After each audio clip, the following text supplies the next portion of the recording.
क्या आपको पता है कि झारखंड में एक ऐसी जगह है जहाँ पे लोग ये कहते हैं कि उनके मोबाइल का जो टाइम है वो बदल जाता है। वहाँ पे लोगों का ये कहना है कि कुछ अजीब सी मैग्नेटिक एक्टिविटी होती है। और क्या आपको पता है कि जंगल के बीच में ये सांप कैसे आया? ऐसे इंटरेस्टिंग फैक्ट्स आज आप इस वीडियो में जानोगे। फैक्ट नंबर 10, मैनकाइंड यानी ह्यूमैनिटी की प्रोग्रेस की बात करें तो वॉयेजर 1 जो स्पेसक्राफ्ट है वो बहुत दूर जा चुका है। इतने बिलियंस ऑफ माइल्स और किलोमीटर का डिस्टेंस कवर कर चुका है, यानी ह्यूमैनिटी वहां तक पहुंच गया है। भले ही फिजिकली इंसान का शरीर हाईएस्ट चांद तक पहुंचा है, उसके आगे नहीं गया आज तक, लेकिन अपने स्पेसक्राफ्ट को बिलियंस ऑफ किलोमीटर भेज चुका है, इतना प्रोब कर लिया है। लेकिन अजीब बात यह है कि जिस धरती पे हम लोग खड़े हैं, उस धरती के अंदर सिर्फ और सिर्फ 12 किलोमीटर ही हम लोग रिसर्च कर पाए हैं। मतलब विज्ञान यानी साइंस इतनी बड़ी बड़ी बातें करती है, बट ये सुनने में कितना अजीब लगता है कि 12 किलोमीटर से अंदर धरती के अंदर क्या है वो अभी तक वैज्ञानिक मतलब सिर्फ गेस ही कर पाए हैं, एक्चुअल में नहीं पहुंच पाए। कौन सा लोक है, क्या क्रिएचर्स है, कितने यूनिक टाइप के क्रिएचर्स होंगे। इतने साल हो गए ह्यूमैनिटी के, लेकिन 12 किलोमीटर के अंदर नहीं जा पाए। 12 किलोमीटर कितना ही होता है मतलब। तो साइंस के ऐसे कई एक्टिविटीज है जो कि बहुत पैराडॉक्सिकल है। अपने समुद्र का 5% ही सिर्फ एक्सप्लोर किया है। धरती के अंदर सिर्फ 12 किलोमीटर 7 मील ही घुस पाया है। और जहाँ पे वो 12 किलोमीटर किया गया है गड्ढा, वहाँ पे भी एलिजेंडली लोग कहते हैं कि चिल्लाने की आवाजें आती है। और जो लोग स्पिरिट्स पे मानते हैं उनका तो ये कहना है कि एलिजेंडली सोल से अंदर। बट मेरे हिसाब से साइंस को एटलीस्ट एक्सप्लोर करना चाहिए ताकि पक्का वैज्ञानिकों को साइंटिफिकली प्रूफ बेसिस पे पता चल जाए कि धरती के अंदर है क्या। फैक्ट नंबर 9, ममीज के बारे में आप क्या जानते हो? आप बताओ तो मेरे को। ममीज के बारे में आप ये जानते हो कि पुराने प्रिजर्व्ड बॉडी जिसको अच्छे से रखा गया है, जिसका शेप अभी तक इंटैक्ट है, गला नहीं है, उसको ममीज कहते हैं। पुराने जमाने में बहुत सारे यूनिक मेडिकल टेक्निक्स के जरिए जो बड़े बड़े लोग होते थे उनके बॉडी को प्रिजर्व किया जाता था ममी के रूप में। तो आज भी जगह जगह हर रोज कहीं ना कहीं ममीज मिलते हैं। कई जगह 1000 साल पुराने ममीज मिलते हैं और कई जगह पे 2-2 हजार साल पुराने ममीज भी मिलते हैं। एंड आप यकीन नहीं करोगे, एक रिपोर्ट को एक जगह पे ऐसा ममी मिला है जो कि 2000 साल पुराना है और उसके अंदर जो ब्लड सेल्स है वो अभी तक इंटैक्ट है। जो उसका बॉडी के अंदर ब्लड सेल्स है और व्हाइट ब्लड सेल्स है वो अभी तक प्रिजर्व्ड है। मतलब एक ऐसा ममी जिसमें खून पाया गया है लिटरली अभी तक। और ये पाया गया था इजिप्ट में। जो बॉडीज को ममी में कन्वर्ट किया जाता है उसको ममीफिकेशन कहते हैं। तो ममीफिकेशन के बारे में ऐसी कई बातें हैं जो कि आपको बहुत अजीब लगेगी। क्या है कि अभी भी अगर हम लोग कोई किसी इंपॉर्टेंट व्यक्ति के बॉडी को ममीफाई करना चाहे तो उस इफिशियंसी और उस तरह से नहीं कर पाएंगे जैसे वो लोग करते थे। मतलब वो लोग मेडिकली क्या पेस्ट क्या यूज करते थे बॉडी पे कि आज तक कोई ममी में ब्लड प्रिजर्व्ड है। कितनी अजीब बात है। पुराने जमाने में ऐसे कई टेक्निक्स थे जो कि उसी के साथ ही विलुप्त हो गए, आगे की जनरेशन को शेयर हुआ ही नहीं। और यही चीज साइंस के दुनिया में भी होती है। कई लोग ऐसा मानते हैं कि वाटर से कैसे गाड़ी चले, सिर्फ पानी से, बिना तेल के। इसके ऊपर भी कई साइंटिस्ट्स जो है वो अपना बहुत रिसर्च आगे बढ़ा चुके थे और सफल होने ही वाले थे। लेकिन जो कंपनीज है, ऑयल कंपनीज, वो दबा दी उसको। तो ये सब थ्योरीज है, लेकिन ऐसा हो सकता है। बहुत कोई कहते हैं कि निकोला टेस्ला ने वायरलेस इलेक्ट्रिसिटी को भी फाइनलाइज कर दिया था, बट वो कहाँ शेयर हो पाया आगे के जनरेशन में। तो ममिफिकेशन सुनने में एक सिंपल प्रोसेस लगती है, लेकिन उसके पीछे का जो टेक्निक्स है वो अभी भी ठीक से नहीं किया जा सकता। और यही चीज पिरामिड के साथ लागू होती है। आप मेरे बगल में एक इमेज है, इसको देखो। पिरामिड और उसके आसपास मौजूद जितने भी चीजें हैं उसका अगर आप सिमेट्रिकल एनालिसिस करोगे कि वो सिमेट्रिकल है कि नहीं, तो आपको ये पता चलेगा कि वो कंप्लीटली सिमेट्रिकल है। तो उस जमाने में जब मतलब ना बिजली था ना क्या था, 5000 साल पहले कुछ भी नहीं, तो उस टाइम मैथमेटिक्स का इतना नॉलेज होना मतलब एक अजीब सी बात है कि उतना मैथमेटिक्स का नॉलेज होता अगर, तो वो तो बिजली उसी टाइम इन्वेंट कर चुके होते हैं। लेकिन इलेक्ट्रिसिटी तो हाल ही की इन्वेंशन है, तो ये सब चीजें बहुत कंफ्यूजन में डाल देती है कि पुराने जमाने में लोग थे क्या आखिर, उनको कौन नॉलेज देता था, उनको कहां से इसे पता चलता था, और पता था तो क्या उस टाइम भी बिजली हुआ करता होगा जो कि विलुप्त हो गया होगा? मे भी हो सकता है। फैक्ट नंबर 8, आप मेरे बगल में एक मीम को देख रहे होंगे, एंड ऐसे मीम्स आप देखते रहते होंगे कि अगर इलेक्ट्रिक कार्स बनते हैं और सब कोई इलेक्ट्रिक कार्स ही लेना शुरू कर देते हैं जिसमें कि तेल नहीं लगेगा, तो जब वो जर्नी पे कोई जाएगा तो जगह जगह रोड पे उसको चार्जिंग करना होगा, चार्जिंग पॉइंट पे। तो जब चार्जिंग पॉइंट जनरेटर से काम करता है और जनरेटर में डीजल ही तो डलाता है ना, तो इसका मतलब क्या, वो तो ओवरऑल तेल ही यूज हो रहा है ना। तो फिर काहे का इन्वायरमेंट बच रहा है, काहे का पोल्यूशन कम हो रहा है, कैसे? तो इसका आंसर ये है कि नहीं, देखो हर चीज को मीम से हम लोग ये नहीं कर सकते हैं। क्या है कि इसकी सच्चाई ये है, मैं आपको बता दूं कि ये जो बगल में डिवाइस है वो है बैकअप, वो बैकअप मशीन है। एक्चुअली में हर जगह आजकल ये अपग्रेड करने की कोशिश की जा रही है कि जो सोलर पैनल्स है उससे बैटरी चार्ज हो और फिर उसी एनर्जी को यूज करके जो चार्जिंग पॉइंट से वो काम करे और वो गाड़ी को चार्ज दे। मतलब बिल्कुल उसको इन्वायरमेंटल फ्रेंडली बनाने की कोशिश की जा रही है। लेकिन ये चीज जो है सबसे इफिशियंट, ये जो सोलर पैनल वाला धूप से बिजली होके ही वो काम करे, ये हर जगह इम्प्लीमेंट नहीं हो पाई है। तो फिलहाल जो चार्जिंग पॉइंट है वो इलेक्ट्रिसिटी पे काम करता है। एंड बिजली कहाँ से आता है? बिजली आता है पावर हाउसेस से। एंड पावर हाउसेस भी आजकल इन्वायरमेंटल फ्रेंडली टेक्निक्स को यूज कर रही है बिजली को जनरेट करने के लिए, न कि पुराने जमाने की तरह कोयला को यूज करके। तो बिजली कट जब जाती है तब जो बैकअप मशीन होता है वो इस इमेज में दिख रहा है। मतलब ऐसा नहीं है कि चार्जिंग पॉइंट जो होता है रोड पे वो डीजल जनरेटर से ही 24 घंटे काम कर रहा है, वैसा नहीं होता है। वो सिर्फ टेम्पोरली कुछ मिनट्स के लिए यूज होता है, जब बिजली चली जाती है तब। फैक्ट नंबर 7, आप लोगों में से कमेंट करके बहुत लोगों ने मेरे से पूछा है कि क्या पतंग उड़ाना इलीगल है? तो इसका आंसर ये है हाँ भी और ना भी, क्योंकि according to Indian aircraft act पतंग या फिर कोई भी ऐसी चीज जो कि हवा में उड़ती है, एटमॉस्फेरिक प्रेशर वर्क में आता है जिस चीज के लिए, वो एयरक्राफ्ट है। और अगर आप इसका डेफिनेशन देखोगे ऑफिशियल वाला, तो उसमें काइट भी इंक्लूडेड है एंड इसके लिए आपको परमिट चाहिए। तो ये तो लिखा तो हुआ है लॉ में कि ये बिना ऐसे ही हम लोग नहीं उड़ा सकते हैं, लेकिन इसका मतलब ये नहीं कि हम नहीं उड़ा सकते हैं। और दिल्ली हाई कोर्ट और बाकी कोर्ट्स ने भी यही बोला है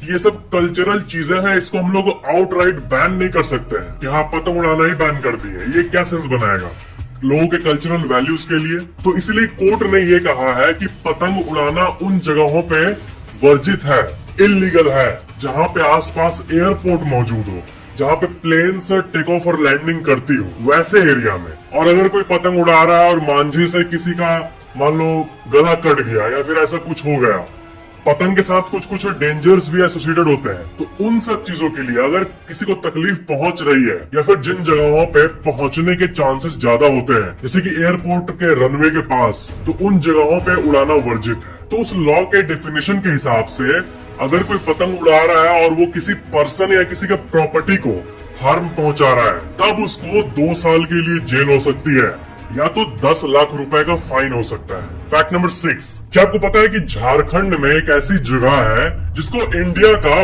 बर्म्यूडा ट्रायंगल कहते हैं। इस जगह पे आने के बाद लोग ये कहते हैं कि उनका जो अगर किसी के पास फिजिकल कॉम्पास है तो वो रैंडमली घूमने लगता है। मैग्नेटिक अनोमली यहाँ पे प्रतीत होता है। और सबसे अजीब बात यह है कि लोगों का जो एनालॉग क्लॉक होता है, जैसे कि हाथ में अगर एनालॉग क्लॉक है, उसका टाइम नहीं बदलता, बट मोबाइल के अंदर का टाइम कभी कभी 1 साल आगे चला जाता है। इमेजिन करो कि आप गाड़ी में जा रहे हो, इस जगह से पार हो रहे हो और आपके मोबाइल के सारे एप्स आपको नोटिफिकेशन दे रहे हैं कि your time is in correct your time. और ऊपर से आप मोबाइल के पैनल को देखें और टाइम देखें तो दिखा रहा है 2030 या फिर 2028। तो इसी अजीब चीज के बहुत सारे विटनेस इस जगह पे रहे हैं, जो कि बहुत ही अजीब बात है। और अब यहाँ पे बात आती है एक्सप्लेनेशन की। तो इस चीज का तो साइंटिफिक एक्सप्लेनेशन भी मौजूद है और पैरानॉर्मल एक्सप्लेनेशन भी मौजूद है। और साइंटिफिक में ये कहा जाता है कि एनालॉग में टाइम नहीं बदलता, सिर्फ मोबाइल में बदलता है, और उसी मोबाइल में बदलता है जिसमें कि कोई सिम लगा हुआ है। तो इसका मतलब जो नियरेस्ट सेल टावर का सर्वर है उसमें कुछ बग या गड़बड़ी हो सकती है, जिसके चलते सिर्फ सिम लगे हुए मोबाइल में ही टाइम बदलता है। ये एक बहुत ही पॉसिबल एक्सप्लेनेशन है जिसको कि बहुत लोग एक्सेप्ट किए हैं। बट यहाँ पे एक अजीब बात आती है कि सेल कंपनी उसको ठीक क्यों नहीं कराती है, और हमेशा ऐसा क्यों होता है इस जगह पे। मोबाइल सिम जब ये कॉम्बिनेशन होता है तब ये होता है, तो इस बात से ये समझ आता है कि हाँ प्रोबेबली सर्वर का ही गड़बड़ी होगा। बट ये बहुत सालों से होते आ रहा है और अभी तक कंपनी ने एक्शन क्यों नहीं लिया। अगर जितने भी सेल कंपनीज के सर्वर वहाँ मौजूद है तो उनको ठीक होना चाहिए ना, या फिर सर्वर्स किसी ऐसी जगह पे है जहाँ पे कोई मे बी मैग्नेटिक एनोमली हो धरती में, और उसके चलते वहाँ के जो डिजिटल डिवाइसेस हैं वो ठीक से काम नहीं करते होंगे।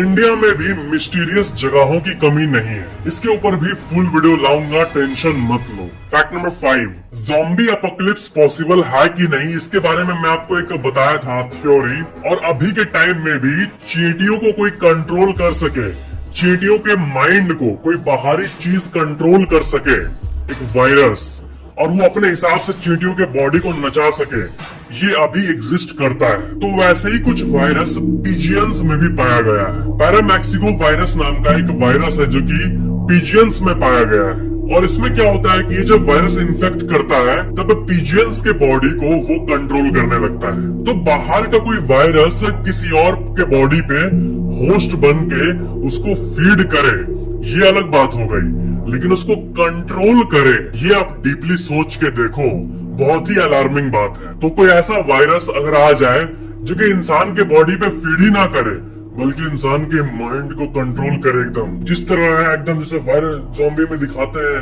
वो पगले की तरह करने लगते हैं, वैसा अगर एक्चुअल में कोई वायरस आ गया ना, पता नहीं क्या होगा।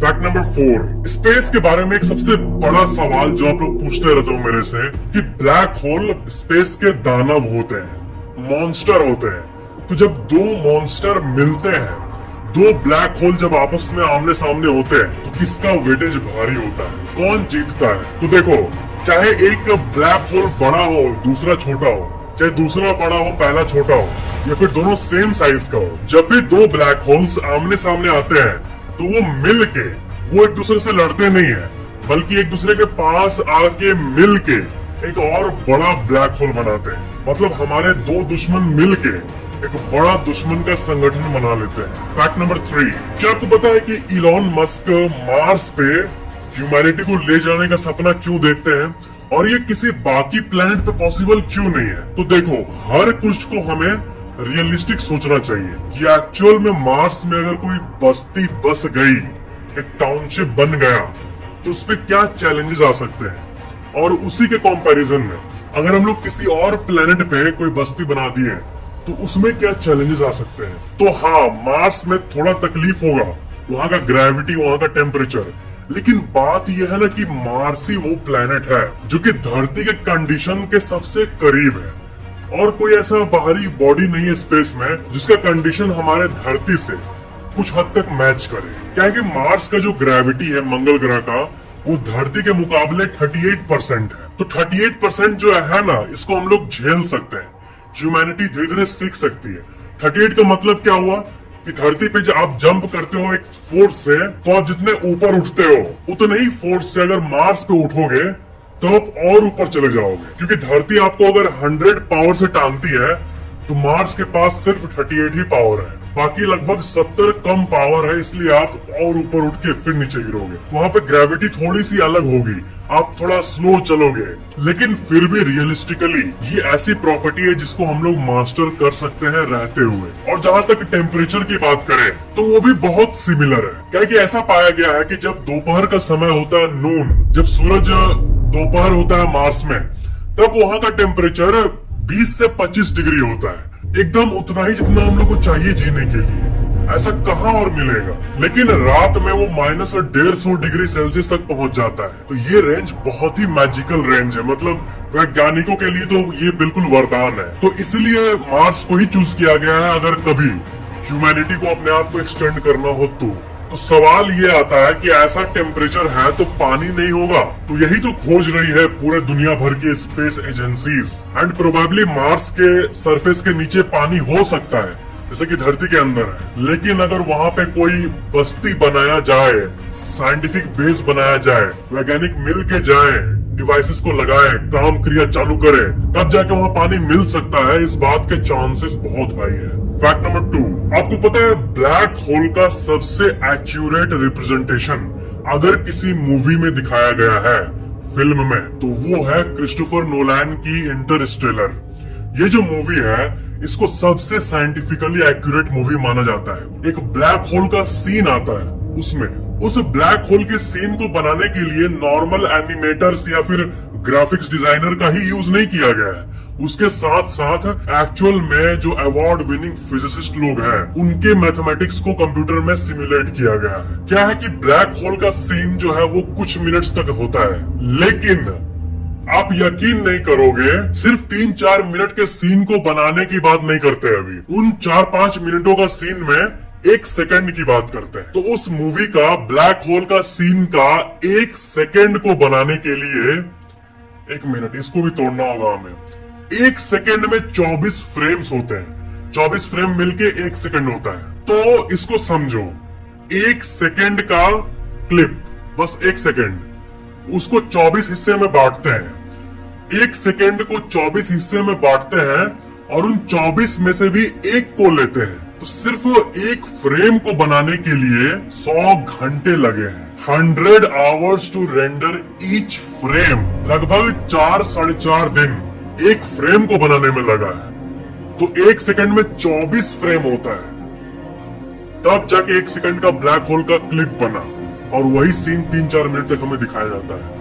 इतना साइंटिफिकली एक्यूरेट है। और इंटरस्टेलर का बैकग्राउंड म्यूजिक, बाप रे बाप, ऑसम, गजब मूवी है। फैक्ट नंबर 1, क्या आपको पता है कि तेलंगाना में एक मंदिर है जिसको वर्ल्ड के सबसे यूनिकली डिजाइंड मंदिरों में से एक माना जाता है। ये है तेलंगाना का स्नेक टेम्पल, जिसका नाम है लक्ष्मी नरसिम्हा स्वामी टेम्पल, और ये हैदराबाद से 150 किलोमीटर दूर है। और इसके अंदर लॉर्ड कृष्ण का एक मूर्ति है। और जैसा कि आप गेस कर पा रहे होगे, हमें अगर आप यहाँ पे घूमने जाओगे तो आपको सांप के सबसे एंड पॉइंट से एंटर करना होगा और सांप के पेट से होते हुए आपको वहाँ पे मुंह तक जाना होगा, अंदर ही अंदर उसके बेली यानी पेट से पास होना होगा। दैट्स गजब। तो ये थे आज के फैक्ट्स। मिलते हैं कल और अमेजिंग फैक्ट्स के साथ। वीडियो को लाइक जरूर करना और आपको ये वीडियो कैसा लगा नीचे कमेंट जरूर करना। और अगर आपने अभी तक इस चैनल को सब्सक्राइब करके बेल आइकन ऑन नहीं किया है तो ऑन जरूर कर लेना। Thank you so much for watching this video.